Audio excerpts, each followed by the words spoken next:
প্রত্যেকটা মুহূর্তেই শুকরিয়া আদায় করতে হবে কার? আল্লাহর। কোনো সন্দেহ আছে? কোনো সন্দেহ নাই। আল্লাহর শুকরিয়া ছাড়া কোনো মানুষ নৈকট্যের ধারে প্রান্তেও যাইতে পারে না। কারণ অকৃতজ্ঞ লোককে কখনোই আল্লাহ পছন্দ করেন না। যারা নমনীয় তাদেরকে আল্লাহ পাক পছন্দ করেন, যারা নিজেকে আল্লাহর রাখে সুপেদে তাদেরকে আল্লাহ পাক পছন্দ করেন। আমরা আজকে 5টা বিষয় নিয়ে আলাপ করব।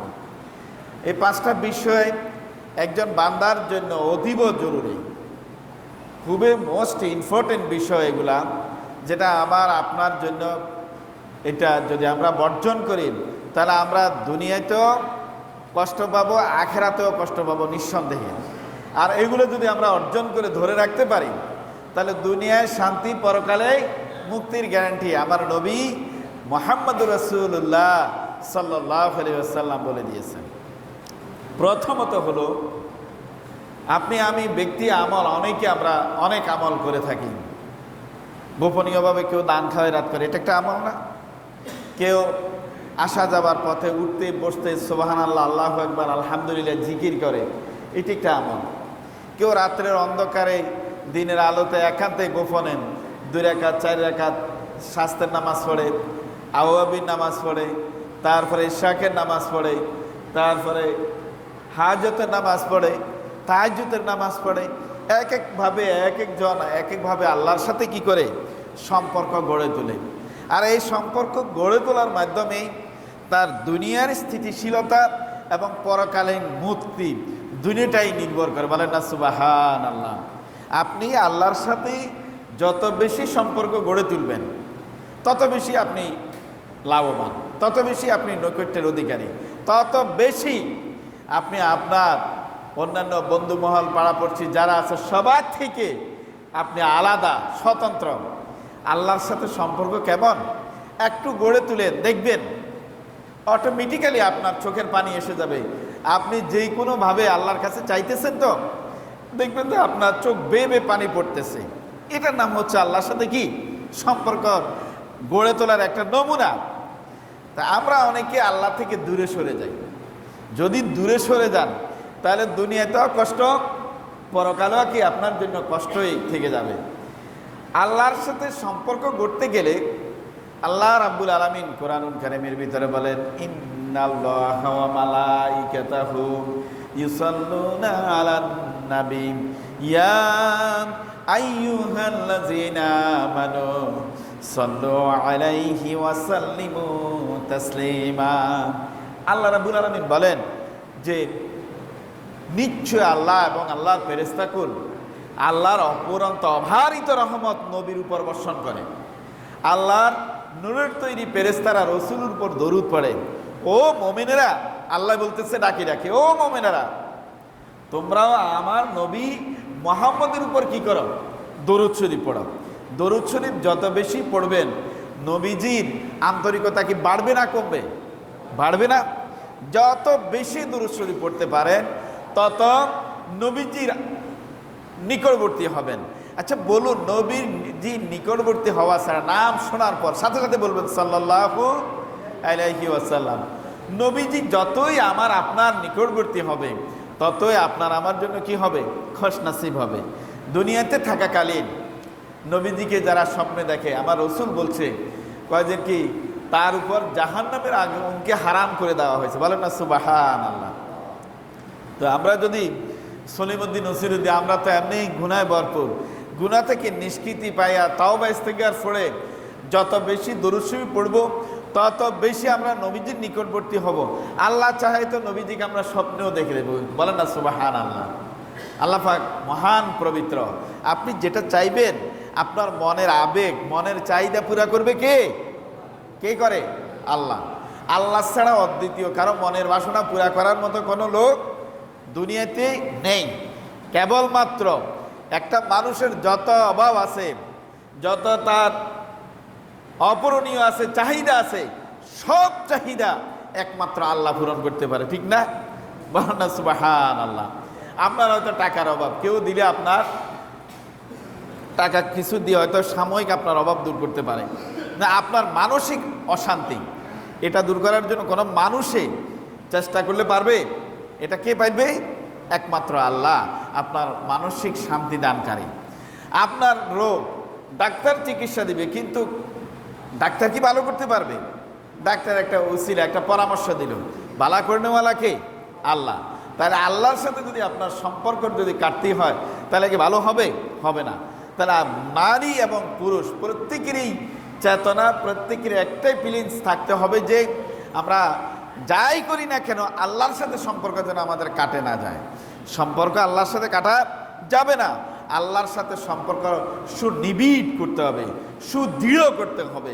বেশি বেশি করে আল্লাহর কথা, আল্লাহর রেজাবন্দি হাসিলের জন্য চেষ্টা এবং ফিকিরে চালিতে হবে। তো এইভাবে চললে পরে আল্লাহর রহমত আসবে। তা আল্লাহ বলছে আমার নবীর উপর দরুদ শরীফ পড়ো। তাহলে কীভাবে পড়তে হবে? আমরা বেশি বেশি করে উঠতে, বসতে, চলতে, ফিরতে দরুদ শরীফ পড়েন। আল্লাহ রসুল সাল্লাল্লাহু আলাইহি ওয়াসাল্লাম বলেন, ওই ব্যক্তি সবচেয়ে বড় বখিল যে আমার নাম শোনার পর দরুদ শরীফ পড়ে নাই। আল্লাহু আকবার। আল্লাহ রসুল বলতেছে ওই ব্যক্তি সবচেয়ে বড় বখিল যে আমার নাম শোনার পর সে দরুদ শরীফ পড়লো না। তাহলে রাসূল নাম শোনার পরে সাথে সাথে কি বলবো? সাল্লাল্লাহু আলাইহি ওয়াসাল্লাম। এখন আসেন, দরুদের অনেক ক্যাটাগরি আছে, অনেক রকমের দরুদ আছে। দরুদে নাজিয়া আছে, দরুদে তারপরে খাজগান আছে, এইভাবে করে দরুদে তুনাজিনা আছে। আমরা দরুদে ইব্রাহিমও পড়তে পারি, আল্লাহুম্মা সাল্লি আলা মুহাম্মাদ ওয়া আলা আলি মুহাম্মাদ কামা সাল্লাইতা আলা ইব্রাহিম ওয়া আলা আলি ইব্রাহিম ইন্নাকা হামিদুম মাজিদ। আল্লাহুম্মা বারিক আলা মুহাম্মাদ ওয়া আলা আলি মুহাম্মাদ কামা বারাকতা আলা ইব্রাহিম ওয়া আলা আলি ইব্রাহিম ইন্নাকা হামিদুম মাজিদ। দরুদ ইব্রাহিম নামাজের ভিতরে যেভাবে পড়ে, এইভাবে অন্য সময় আমরা দরুদ ইব্রাহিম পড়ে আল্লাহর কাছে চাইতে পারি। আমার হাবিব সাল্লাল্লাহু আলাইহি ওয়াসাল্লাম বলেন, যে ব্যক্তি আল্লাহর কাছে চাইল কিন্তু সে দরুদ শরীফ পড়লো না, তার চাওয়াটাও অপূর্ণ রয়ে গেল। বলেন না নাউজুবিল্লাহ। আল্লাহ পাক ক্ষমা করুক। দরুদ শরীফ পড়ি যদি আল্লাহর কাছে চায়, এই চাওয়াটাও পরিপূর্ণ হয়। বলেন না সুবহানাল্লাহ। এরপরে দরুদ পড়তে পারেন, আল্লাহুম্মা সাল্লি আলা মুহাম্মাদ ওয়া আলা আলি মুহাম্মাদ কামা সাল্লাইতা আলা ইব্রাহিম ওয়া আলা আলি ইব্রাহিম ইন্নাকা হামিদুম মাজিদ। এটাও একটা পড়তে পারেন, আল্লাহুম্মা সাল্লি আলা মুহাম্মাদিন নাবিয়্যিল উম্মি ওয়া আলিহি ওয়া আসহাবিহি ওয়া বারাকা ওয়া সাল্লিম। এটা একটা দরুদ পড়তে পারেন, সাল্লাল্লাহু আলাইহি ওয়া আলা আলিহি ওয়া আসহাবিহি ওয়া বারাকা ওয়া সাল্লিম। এটাও একটা পড়তে পারেন, আল্লাহুম্মা সাল্লি আলা সাইয়্যিদিনা ওয়া নাবিয়িনা ওয়া শাফিনা ওয়া হাবিবানা ওয়া মাওলানা মুহাম্মদ সাল্লাল্লাহু আলাইহি ওয়া আলা আলিহি ওয়া আসহাবিহি ওয়া বারাকা ওয়া সাল্লিম। এইভাবে এটাও পড়তে পারেন। কেউ যদি শুক্রবার বিকেলবেলায় আসরের পরে কেউ যদি এইভাবে 41 বার দরুদ পড়ে, 80 বার পড়লে পরে তার 80 বছরের সগীরা গুনাহ মাফ হয়ে যায়। যেইভাবে যত বেশি পড়বে আল্লাহর হাবিব সাল্লাল্লাহু আলাইহি ওয়াসাল্লামের উপর দরুদ যত বেশি পড়া হবে, তত বেশি আল্লাহর দয়া, আল্লাহর রহমতের ভাগীদারি আপনি হতে পারবেন। বলেন সুবহানাল্লাহ। তাহলে আমরা বেশি বেশি করে কি পড়ব? দরুদের প্র্যাকটিস করব, বেশি বেশি করে আমরা দরুদ শরীফ পড়ব। এরপরে দ্বিতীয় আমল হচ্ছে আমরা ইস্তিগফার পড়ব। ইস্তিগফার পড়তে যাইয়া শুধু যদি বলেন কেউ বিপদ মুশকিল মুসিবতে পড়ে, আপনি যদি পারেন সাইয়্যিদুল ইস্তিগফার পড়তে পারেন। এটা বড় সবচেয়ে মর্তবাপূর্ণ, সবচেয়ে গুরুত্বপূর্ণ, যেটাকে বলে ইস্তিগফারের সর্দার বলা হয়, সাইয়্যিদুল ইস্তিগফার। বড় দরুদ, আল্লাহুম্মা আনতা রাব্বি লা ইলাহা ইল্লা আনতা খালাকতানি ওয়া আনা আবদুকা ওয়া আনা আলা আহদিকা ওয়া ওয়াদিকা মাস্তাতাতু আউযু বিকা মিন শাররি মা সানাতু আবু লাকা বিনি'মাতি ইলাইয়া আবু লাকা বিযামবি ফাগফিরলি ফাইন্নাহু লা ইয়াগফিরুয যুনুবা ইল্লা আনতা। এটা যদি আপনি গুগলে চার্জ দেন তাও বেরিয়ে আসবে সাইয়্যিদুল ইস্তিগফার। এটা যদি পড়েন বেশি বেশি করে মর্তবা হবে, বেশি বেশি করে সওয়াব অর্জিত হবে, বেশি বেশি করে আল্লাহর পছন্দনীয় ইস্তিগফার, বেশি বেশি করে আপনার গুনাহ মাফ হবে। এছাড়াও পড়তে পারেন আস্তাগফিরুল্লাহ রব্বি মিন কুল্লি জামবি ওয়া আতুবু ইলাইহি ওয়ালা হাওলা ওয়ালা কুওয়াতা ইল্লা বিল্লাহিল আলিয়্যিল আযীম। এই ইস্তিগফারটাও পড়তে পারেন আস্তাগফিরুল্লাহ রব্বি মিন কুল্লি জামবি ওয়া আতুবু ইলাইহি ওয়ালা হাওলা ওয়ালা কুওয়াতা ইল্লা বিল্লাহিল আলিয়্যিল আযীম। এটাও পড়তে পারেন আস্তাগফিরুল্লাহ আল্লাযী লা ইলাহা ইল্লা হুয়াল হাইয়ুল কাইয়্যুম ওয়া আতুবু ইলাইহি। এটাও পড়তে পারেন আস্তাগফিরুল্লাহ আল্লাযী লা ইলাহা ইল্লা হুয়াল হাইয়ুল কাইয়্যুম ওয়া আতুবু ইলাইহি। এটা পড়তে পারেন। নিতান্ত যদি এই ইস্তিগফারগুলো যদি পড়তে না পারেন, সবচেয়ে সংক্ষিপ্ত ইস্তিগফার হলো আস্তাগফিরুল্লাহ, আল্লাহ তুমি আমাকে ক্ষমা করো। আস্তাগফিরুল্লাহ। উঠতে বসতে, শুইতে গেলেন, কাজ করতে গেলেন, গাড়িতে উঠতেছেন, শুধু বললেন আস্তাগফিরুল্লাহ। এর চেয়ে বড় আমল আর হতে পারে না। আল্লাহ বলে আমার বান্দা প্রত্যেকটা মুহূর্তে আমার কাছে ক্ষমা চাইতেছে। আল্লাহু আকবার। আমার বান্দারা আমি ক্ষমা করি না, কিভাবে ক্ষমা না করি পারি? বলেন না সুবহানাল্লাহ। বান্দা যখন আকুতি মনে আল্লাহর কাছে চায়, আল্লাহ তখন বান্দার প্রতি আগায় আসে। আমার বান্দা কি চায়? এর ভিতরে চাইতে গেলে চাওয়ার ভিতরে কতগুলা কোয়ালিটি আছে। আপনার হিংসা পরিত্যাগ করতে হবে, সুদ ঘুষ হারাম জিনিস থেকে নিজেকে সেফ রাখতে হবে, রেখে আল্লাহর কাছে ইস্তিগফার পড়েন। ইস্তিগফার পড়ে বাচ্চার জন্য দোয়া করেন, গ্যারান্টেড সাথে সাথে বাচ্চার দোয়া আপনার মঞ্জুর হবে। আপনি তারপর যে কোনো রোগের জন্য দোয়া করেন, দোয়া মঞ্জুর। আপনি আস্তাগফিরুল্লাহ আস্তাগফিরুল্লাহ, আল্লাহ আমাকে ক্ষমা করো। মহিলারা রান্না বান্না করতেছে, তারা যদি রান্না করতে যাইয়া ভাত পাকাইতে যাবে, চাউল ধুইতেছে, এই অবস্থাও আস্তাগফিরুল্লাহ, আল্লাহ আমাকে ক্ষমা করো। বিপদ আপদ মুশকিল মুসিবত হইতে আল্লাহ আমাকে রেহাই দাও। প্রত্যেকটা মুহূর্তে যতবার ইস্তিগফার পড়বে, আল্লাহর রহমতের দরিয়া থেকে অঝর দ্বারা তার উপর রহমত বর্ষণ হইতে থাকবে, কোনো সন্দেহ নাই। বলেন সুবহানাল্লাহ। তাহলে বেশি বেশি করে কি করব? ইস্তিগফার পড়ব। যত বেশি ইস্তিগফার আস্তাগফিরুল্লাহ। কারো উপর আপনার রাগ আসছে, হয়তোবা ঘরোয়ানাভাবে আপনি কারো উপর, নিজের সহধর্মিনীর উপর, নিজের স্ত্রীর উপর অনেক সময় কথা কাটাকাটি হয় না? হয়। বাক বিতণ্ডা হতেই পারে। যদি আপনার কথা কাটাকাটি না হয়, সেখানে প্রেমী মজা মিটে না। হতেই পারে যদি ঝগড়া হয়, রাগ উঠে যায়, সাথে সাথে পড়বেন আস্তাগফিরুল্লাহ। আর মনে মনে এরেদা করবেন, রাগ তো আল্লাহর পছন্দনীয় নয়।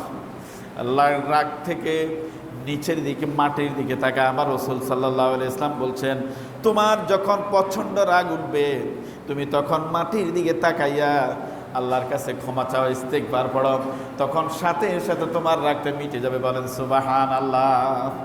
একে অপরে ঝগড়া লেগে গেছে, প্রচণ্ড রাগ উঠে গেছে, সে আমার উপর এত বড় অন্যায় করলো, এটা না বলে, না প্রকাশ করে আস্তাগফিরুল্লাহ, আল্লাহ আমাকে ক্ষমা করো। এর আগের মাথায় ভুল আমারও তো হতে পারে, পারে না? তো আপনি যদি আপনার নিজের ভুলটা স্বীকার করেন, আল্লাহর রহমতের ফেরেশতারা আপনাকে আহলান সালাম করতে থাকবে যে বান্দা সে নিজের ভুল নিজে স্বীকার করে একান্তেই গোপনে আল্লাহর কাছে ক্ষমা চাইতেছে। বলেন না সুবহানাল্লাহ। পারবেন না? আরেকটা ক্ষমা হচ্ছেন, আপনি কারো অধিকারের উপর হস্তক্ষেপ করেছেন, কারো টাকার উপর, কারো স্বার্থের উপর, কারো মান এবং সম্মানের উপর আঘাত হানি করেছেন।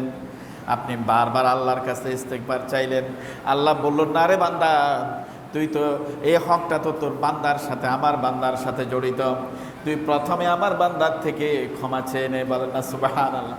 আল্লাহর কাছে ক্ষমা চাওয়ার আগে আপনি মায়ের সাথে বেয়াদবি করছেন, কথায় রাগে মাকে যে কোনো একটা, তারপরে উচ্চ আওয়াজে কথা বলছেন, সাথে সাথে যাই আম্মা পা ধরে, মায়ের পা ধরে, আম্মা আমি ভুল করছি, আম্মা আমাকে ক্ষমা করে দাও। পারবেন না? এর চেয়ে বড় ক্ষমা আর হতে পারে না। মা আমি ভুল করে ফেলছি, বাবার সাথে গোস্তাকি করেছেন, ভুল করে ফেলেছেন, যায় একান্তে বাবার পা ধরে, বাবা গো আমি ভুল করে ফেলছি, আমি বুঝি নাই, এমন কাজ আমি আর কখনোই করব না।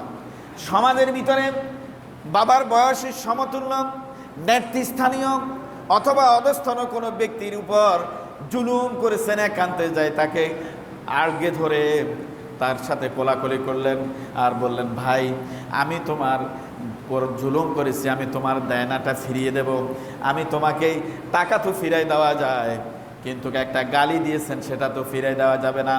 তাই তাকে একান্তে জড়িয়ে ধরে বললেন, ভাই তুমি আমাকে আল্লাহর ওয়াস্তে ক্ষমা করে দাও, আমি তোমার উপর আঘাত করেছি, তোমাকে একটা জঘন্য খারাপ কথা বলে ফেলছি, ভাইরে তুমি আমাকে ক্ষমা করে দাও, আল্লাহ আমাকে ক্ষমা করে দিবে, তুমি ক্ষমা না করলেই পরে আমার আল্লাহ ক্ষমা করবে না। পারবেন না এমন কথা বলতে? মোমেন সবসময় নমনীয় হয়, মোমেন কখনো ঝগড়া যায় না, ঝগড়া মোমিন পছন্দ করে না, আল্লাহ গ্যারান্টি দিয়ে দিলেন। সূরা মোমেন বেশি বেশি করে পড়বেন, বাংলা তর্জমা পড়বেন। তো যেখানে আল্লাহ বলছে সেখানে আপনি পারবেন না? একটা লোকের উপর আঘাত করেছেন, যাই ভাই তুমি আমাকে ক্ষমা করে দাও, আসলে আমি বুঝি না, আমি না বুঝি তোমাকে একটা খারাপ কথা বলে ফেলছি।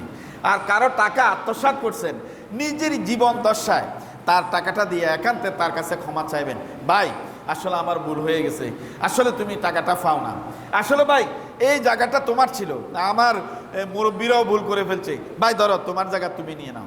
আমাদের সবচেয়ে অধঃপতনের কারণ হলো আমাদের লোভ আমাদের কাজ করে, যে আমরা যে লোভটা কাজ করি এটা শয়তান আমাদেরকে কি করে, আমাদের মেমোরাইজ করে দেয়। শয়তান বলে যে কি, এই যদি তুই টাকাটা দিয়ে দিস তাহলে তোর টাকা কমে যাবে, তুই যদি তাকে এই সম্পদটা দিয়ে দিস তাহলে তোর সম্পদ কমে যাবে। আসলে কি কমে না বাড়ে? আল্লাহর নির্দেশ পালন করলে পরে সম্পদ কি হয়ে যায়? বেড়ে যায়। কে কয়?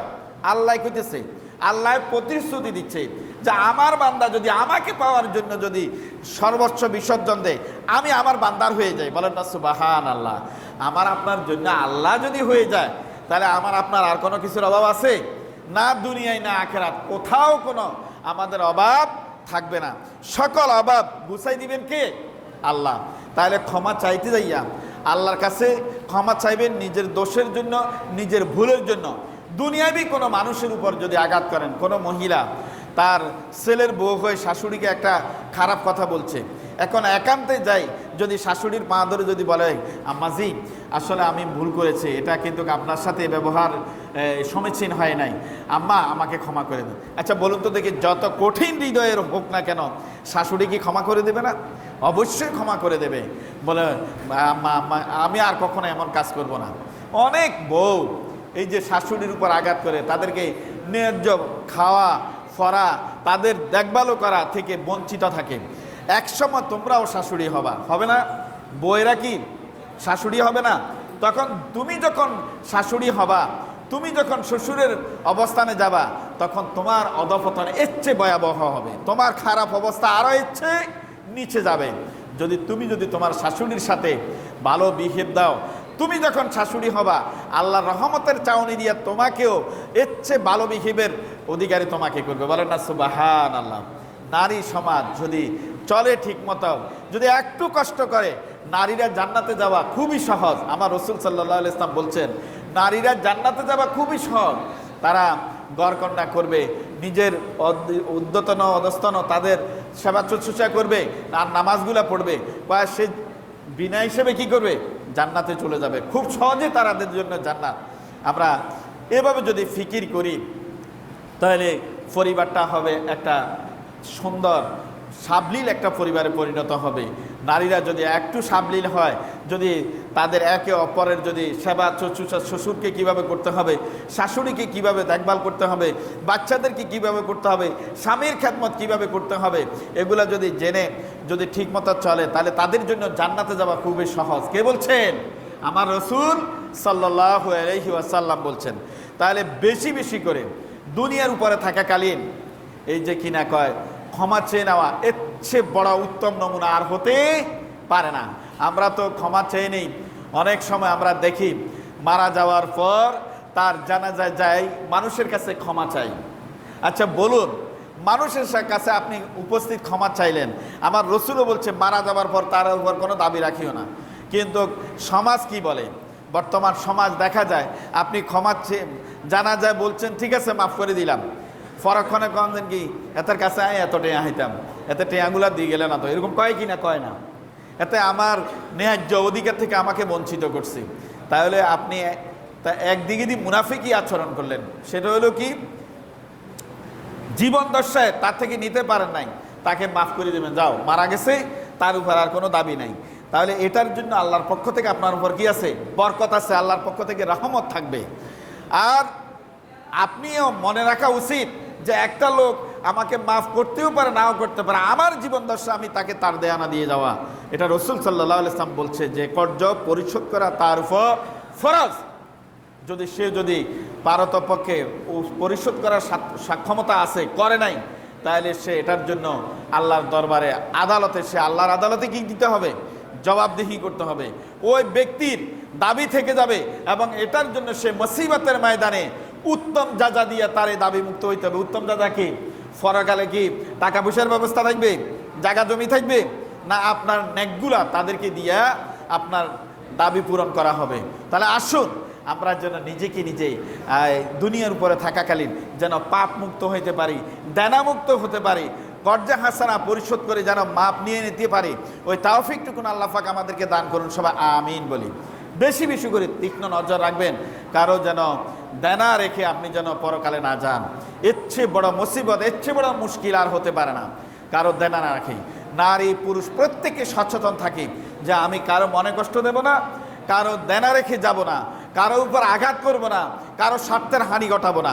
আমি একজন মুমিন হিসেবে মুমিনের যে চরিত্র থাকা দরকার, সে মুমিনের চরিত্র ধারণ করব ইনশাআল্লাহ। আল্লাহ চাইতো আল্লাহ পাক আমাকে আপনাকে প্রত্যেককে এই আরাধনা যদি আমরা করি এবং সে মোতাবেক যদি জিন্দেগি যাপন করি, আমরা প্রত্যেকেই জান্নাতের বাসিন্দা নিঃসন্দেহে। বলেন না সুবহানাল্লাহ। কিসের ব্যবস্থা থাকবে আমাদের জন্য? জান্নাতের ব্যবস্থা থাকবে যদি আমরা আল্লাহর হুকুমকে যথাযথভাবে পালন করতে পারি। দ্বিতীয়ত হচ্ছে আল্লাহর নাম নিয়ে জিকির করা। রাসূল সাল্লাল্লাহু আলাইহি ওয়াসাল্লাম বলছেন বেশি বেশি করে তোমরা আল্লাহর এই নামটা নাও, বেশি বেশি করে ইয়া জাল জালালি ওয়াল ইকরাম, ইয়া জাল জালালি ওয়াল ইকরাম বেশি বেশি করে পড়ার জন্য বলছেন। কানজুল কুনুজ, যে ব্যক্তি বেশি বেশি করে এই আল্লাহর জিকিরটা করবে তার জন্য জান্নাতের অবারিত শান্তি আল্লাহর পক্ষ থেকে বরাদ্দ থাকবে। বলেন সুবহানাল্লাহ। উঠতে বসতে সর্ব অবস্থায় কি বলবেন? ইয়া জাল জালালি ওয়াল ইকরাম। দোয়া করতেছেন, দরুদ পড়বেন, ইয়া জাল জালালি ওয়াল ইকরাম, হে মহান প্রতিপালক, তোমার কাছে তো অবারিত সম্পদ, আমার অভাব তুমি দূর করে দাও। কে একবারে দূর করতে? আল্লাহ। আল্লাহ আপনার তারপর অভাব দূর করে দিবেন। তাহলে উঠতে বসতে কি বলবেন? ইয়া জাল জালালি ওয়াল ইকরাম, ইয়া জাল জালালি ওয়াল ইকরাম, ইয়া জাল জালালি ওয়াল ইকরাম। পারেন তো আল্লাহর নাম অনেক আছে, ইয়া হাইয়ু ইয়া কাইয়ুম, ইয়া হাইয়ু ইয়া কাইয়ুম, ইয়া মুকাদ্দিমু, ইয়া আল্লাহ, ইয়া রহিম। তবে আমার রাসূল সাল্লাল্লাহু আলাইহি ওয়াসাল্লাম বলছেন বেশি বেশি করে এই নামটা বেশি বেশি করে স্মরণ করো। ইয়া জাল জালালি ওয়াল ইকরাম, ইয়া জাল জালালি ওয়াল ইকরাম। পড়ুন না সবাই, ইয়া জাল জালালি ওয়াল ইকরাম। দোয়া করবেন আল্লাহর কাছে, ফজরের নামাজ পড়বেন, নামাজ পড়ে কোরআন তেলাওয়াত করে হাত উঠাইতে গেল, ইয়া জাল জালালি ওয়াল ইকরাম। আল্লাহ, আল্লাহ তুমি মহান, তোমার দয়ার কোনো শেষ নাই, তোমার ধনভাণ্ডারের কোনো কমতি নাই। আল্লাহ তুমি আমার চাহিদা পূরণ করো। আল্লাহ আপনার চাহিদা পূরণ করে দিবেন, আল্লাহ প্রতিজ্ঞাবদ্ধ। বলেন না সুবহানাল্লাহ। তাহলে বেশি বেশি করে কি পড়তে হবে? ইয়া জাল জালালি ওয়াল ইকরাম, ইয়া জাল জালালি ওয়াল ইকরাম। বলুন, এভাবে যদি উঠতে বসতে চলার পথে যদি আপনি আল্লাহর নাম স্মরণ করেন, তাহলে আপনি গুনাহ করার আর সুযোগও তো পাইলেন না, ঠিক না? কাউকে যে আপনি কারো কথা নিয়ে যে সমালোচনা করবেন সেই সুযোগটা পেলেন না। আপনার মুখে যখন আল্লাহর নাম থাকবে, আল্লাহর ফেরেশতা দিয়ে আপনাকে আল্লাহ পাক তারপরে রেহাই করবে। সব সময় যদি কোনো শয়তানি কুমন্ত্রণা মনের ভিতরে যদি আসে, সাথে সাথে পড়বেন আউযু বিল্লাহি মিনাশ শাইতানির রাজিম। ও আল্লাহ, এই শয়তানি কুপ্ররোচনা থেকে তোমার কাছে পানা চাই। তোমার কাছে আশ্রয় চাইতেছি। আউযু বিল্লাহি মিনাশ শাইতানির রাজিম। যেই কোনো কুমন্ত্রণা আসলে পরে, যেই কোনো পাপের দৃষ্টি আসলে পরে, যেই কোনো খারাপ কথা আসলে পরে, জুলুম, অন্যায়, অত্যাচার, যেই কোনো মনস্তাত্ত্বিক চিন্তায় যখন পড়বেন, সাথে সাথে আউযু বিল্লাহি মিনাশ শাইতানির রাজিম। দুনিয়াবি কোনো কিছুর লোভ লালসা আসলে পরে সাথে পড়বেন ইয়া জাল জালালি ওয়াল ইকরাম। ও দুনিয়ার এই লোভগুলা তুচ্ছ, জমিন পাওয়া এটা জমিনটা তুচ্ছ আমার জন্য। আল্লাহ পাক যদি দয়া করেন, আল্লাহ তো অভারিত সম্পদের অধিকারী, আল্লাহ আমাকে এর চেয়ে বেশি সম্পদ দান করবেন। পারে না? পারে না? এমনও লোক আছে সমাজের ভিতরে চলতে পারতো না, সে এখন টাউনে বাড়ি গাড়ি সবে আছে, আছে কিনা নাই? তাহলে কে দিয়েছে? আল্লাহ পাক দিয়েছেন। সুতরাং আপনি বেশি বেশি করে ইয়া জাল জালালি ওয়াল ইকরাম, ইয়া জাল জালালি ওয়াল ইকরাম বেশি বেশি করে, এরপরে পরবর্তী দোয়া পড়বেন চতুর্থ নম্বরে, লা হাওলা ওয়ালা কুওয়াতা ইল্লা বিল্লাহিল আলিয়্যিল আযীম। ও আল্লাহ, তোমার হুকুম ছাড়া, তোমার দয়া ছাড়া কেউ ভালো কাজ করতে পারে না। আয় আল্লাহ, তোমার দয়া ছাড়া কেউ খারাপ কাজ থেকে ফিরতেও পারে না। হ্যাঁ, আল্লাহর দয়া ছাড়া ভালো কাজ কেউ করতে পারে না, আবার আল্লাহর দয়া ছাড়া কেউ খারাপ কাজ থেকেও ফিরতে পারে না। আল্লাহ দয়া করলে আল্লাহ ডাকতেছে বান্দাদেরকে, আয় আয়, আমি তোকে ক্ষমা করতে চাই, তুই আয় আমার কাছে ক্ষমা চা। আমরা তো ক্ষমা চাইতে জানি না। একজন আল্লাহর আরে বলেন, হারগড়ি দেনে কে কো তৈয়ার হয়, জু না বাঙ্গে ওসে তু বেজার হয়। আল্লাহ তো সবসময় দেওয়ার জন্য প্রস্তুত, আল্লাহ বান্দাকে দেওয়ার জন্য আল্লাহর অবারিত রহমত দিয়ে এভাবে চেয়ে আছে, হাত বাড়িয়ে আছে, কিন্তু বান্দা তো চায় না। বান্দা তো চায় না রে, বান্দা না চাইলে পরে আল্লাহ নারাজ হয়ে যায়। দুনিয়ার হাইসিয়তে কেউ যদি কোনো মানুষের কাছে একবার চাইলো, দিল, দুইবার চাইলো, মনে কষ্ট যায়, তার মনের ভিতরে আঘাত, বারবার এই লোকটা চায়। কিন্তু আল্লাহ বলেন, আমার বান্দা যতবার চায় ততবার আমি বান্দাকে দিতে প্রস্তুত। বলেন সুবহানাল্লাহ। তবে বুক ভরা আশা এবং ভরসা ওই কিয়ামত দিন নিয়ে আপনি আল্লাহর কাছে চাইতে হবে, যে নিঃসন্দেহে একটা তীর নিক্ষিপ্ত হতে লক্ষ্যবস্তুতে পৌঁছতে যত না দেরি, আমার আল্লাহ তার চেয়ে অতীব সহজে আল্লাহ আমাকে দিবে। নিঃসন্দেহে আল্লাহই দিবে আমাকে, আর কেউ দেওয়া লাগবে না। এই ধরনের একে পৌঁছতে পারবেন, তবেই তো আল্লাহ পাক আপনাকে আমাকে দিবে। তাহলে বেশি বেশি করে কি পড়বেন? লা হাওলা ওয়ালা কুওয়াতা ইল্লা বিল্লাহিল আলিয়্যিল আযীম, লা হাওলা ওয়ালা কুওয়াতা ইল্লা বিল্লাহিল আলিয়্যিল আযীম। ভুলে যাননি কোনো? আবার আজকে প্রথমে কি বলছি? বেশি বেশি করে প্রথম কি পড়তে হবে? প্রথম এক নম্বরে বলছিলাম বেশি বেশি করে দরুদ শরীফ পড়তে হবে। সে যেই ফর্মুলার দরুদ হোক না কেন, বেশি বেশি করে দরুদ পড়বেন সাল্লাল্লাহু আলাইহি ওয়াসাল্লাম, সাল্লাল্লাহু আলাইহি ওয়াসাল্লাম। আর দোয়া পড়ে, দরুদ পড়ে যখন আল্লাহর কাছে দোয়া করা হয়, সে দোয়াটাও আল্লাহর দরবারে বেশি গ্যারান্টেড হয়, আল্লাহর দরবারে বেশি মঞ্জুর হয়। এই জন্য আমরা আগে পরে কি করি? দরুদ পড়ি না? যে কোনো ছোট্ট দরুদ পড়তে পারেন, বড় আকারে দরুদ পড়তে পারেন।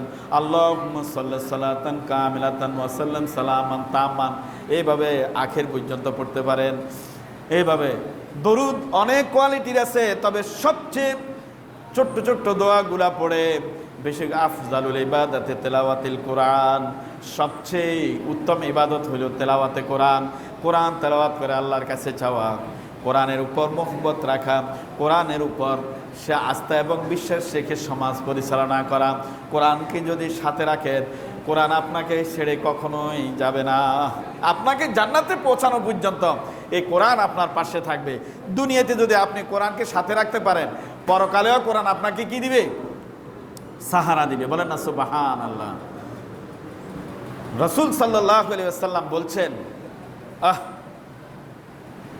যে প্রত্যেকটা এই ছোট ছোট আমলগুলা যদি আপনি করেন, আখলিস দিন একা ইয়াকফিকাল আমালুল কালিল।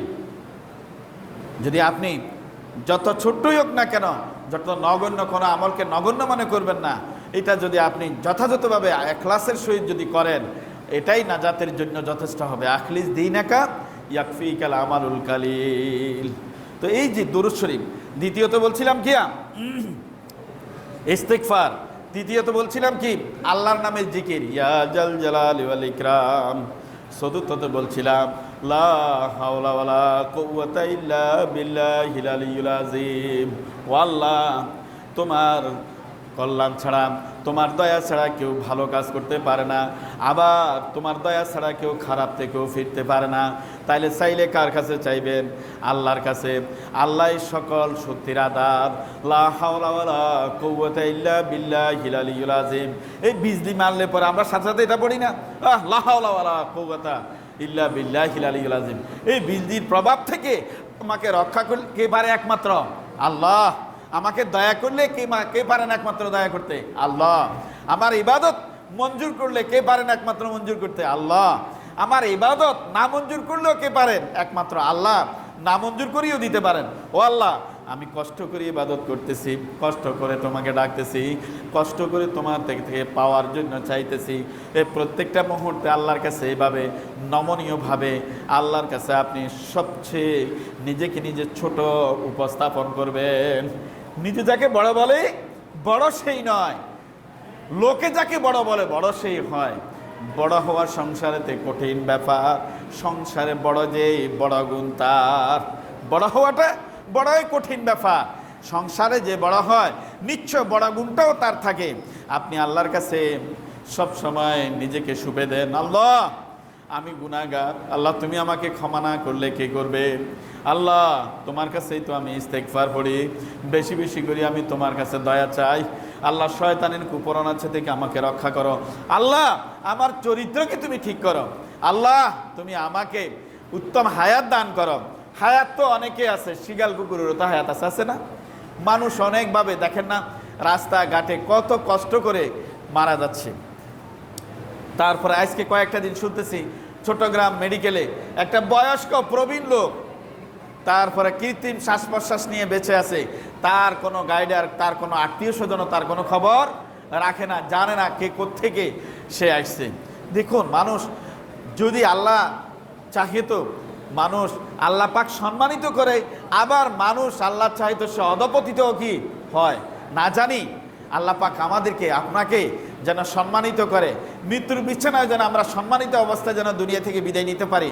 ওই তাওফিকটুকুন আল্লাহ পাক আমাদের কি করুন, দান করুন। সবাই চাইবেন আপনি আল্লাহ না করুন একটা দূর দূরান্তের সফরে গেলেন, ওই সফরে যাওয়ার পর হঠাৎ করে আপনি অ্যাক্সিডেন্ট করলেন, এখন আপনার কোনো ঠিকানাও নাই, লোকেজনে আপনাকে চিনবে? এভাবে বেওয়ারিশ লাশ হিসেবে অনেকেই কি আমাদের ফেনীতে বিভিন্ন জেলা শহরে দাফন দিচ্ছে না? তো তাহলে আপনি আল্লাহর কাছে চাইতে হবে, আল্লাহ আমাকে তুমি সম্মানিত করো, সম্মানিত অবস্থা তুমি আমাকে কবরে রাখো।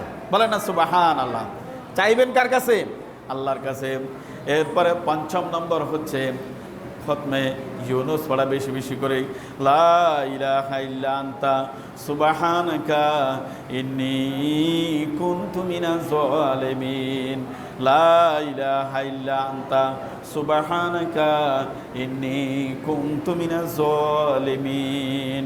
আল্লাহ রাব্বুল আলামিন বলেন, এরে বান্দারে, ইউনুস আমার নবী হয়ে যখন মাছের পেটে যখন খেয়ে ফেলছে, মাছ যখন তাকে খেয়ে ফেলছে, ও মাছের পেটের ভিতরে থেকে আমার সাথে স্যালেন্ডার করেছে। আমি রাব্বুল আলামিন ওই ইউনুসের দোয়াটা, ইউনুসের স্যালেন্ডারটা আমি কোরআনুল কারীমের ভিতরে কোট করে দিলাম।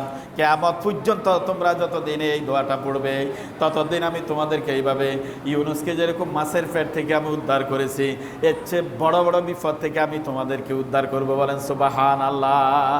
তাহলে কি পড়বেন? লা ইলাহা ইল্লা আনতা সুবহানাকা ইন্নী কুনতু মিনাজ জালিমিন।